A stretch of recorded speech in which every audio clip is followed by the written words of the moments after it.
When the markets reopened on the Monday, on October the 9th, and dropped by nearly double digits, the whole market, that they spotted that a certain financial instrument, which is a Morgan Stanley Capital International ETF, which is a stock exchange traded fund, had dropped by over 7%, and that had been heavily sold short in the entire week previous to the attacks.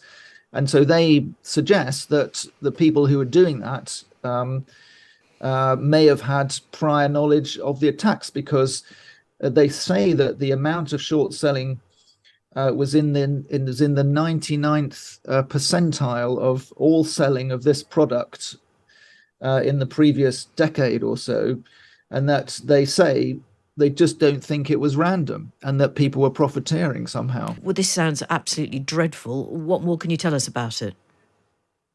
This is a very intriguing version of the Big Short over the Hamas attacks that's been identified by two respected American law professors, one of whom was previously on the Securities and Exchange Commission, who analyzed trading on the Tel Aviv Stock Exchange in the run-up to the attacks on October the 7th. So that was on a Saturday. And they said that when the markets reopened on the Monday, on October the 9th, and dropped by nearly double digits, the whole market, that they spotted that a certain financial instrument, which is a Morgan Stanley Capital International ETF, which is a stock exchange traded fund, had dropped by over 7%, and that had been heavily sold short in the entire week previous to the attacks. And so they suggest that the people who are doing that may have had prior knowledge of the attacks, because they say that the amount of short selling was in the 99th percentile of all selling of this product in the previous decade or so, and that they say they just don't think it was random and that people were profiteering somehow. Any idea how much money was made here? Well, this is actually in dispute. The report that was published yesterday has an enormous amount in shekels, which converts to £680 million. This morning, the Tel Aviv Stock Exchange is saying that the researchers have miscalculated by a factor of 100. I think that's what they're saying. So they are disputing that there was unusual activity in this product, in other words. So there is a dispute about whether there was trading that suggests prior knowledge.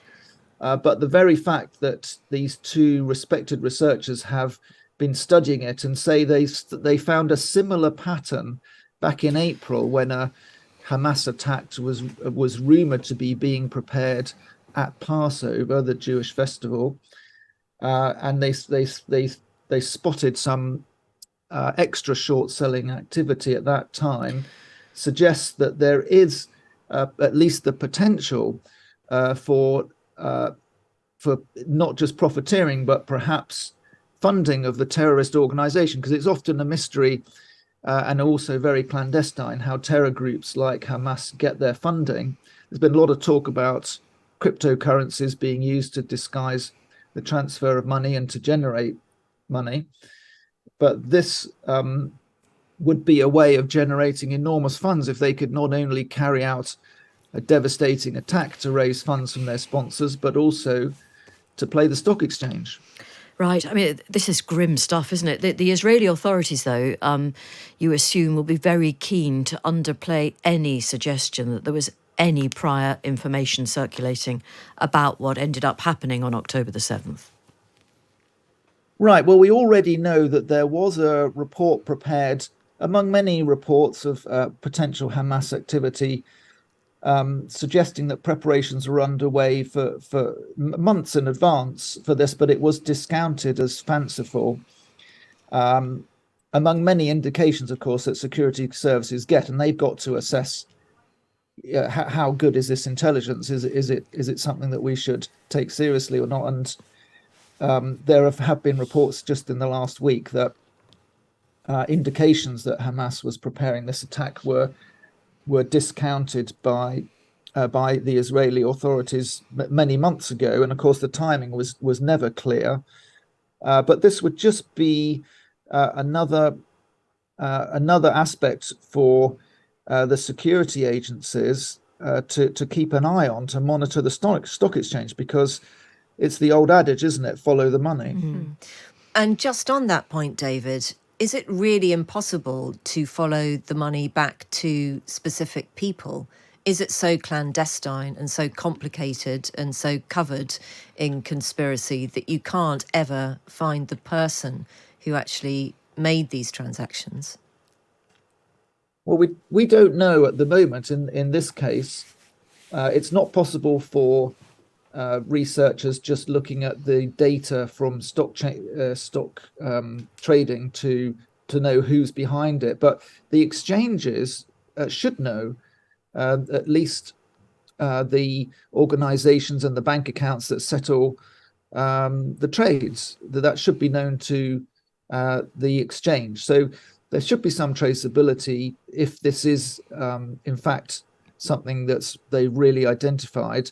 That at least gives them more chance to trace it than it does with a cryptocurrency. I suppose the truth is, David, most of us are so busy being horrified and appalled by what terrorists do that we don't actually spend a great deal of time asking how they can afford to do it. Well, they've got to raise an enormous amount of money, and I think the shorthand for it is always, oh well, it's provided by Iran, for example. But even so, that money has to be transferred to be utilized by these groups. Yes, a lot of we know that a fantastic amount of smuggling went on into Gaza with all the equipment that they need to make their tunnels and rockets.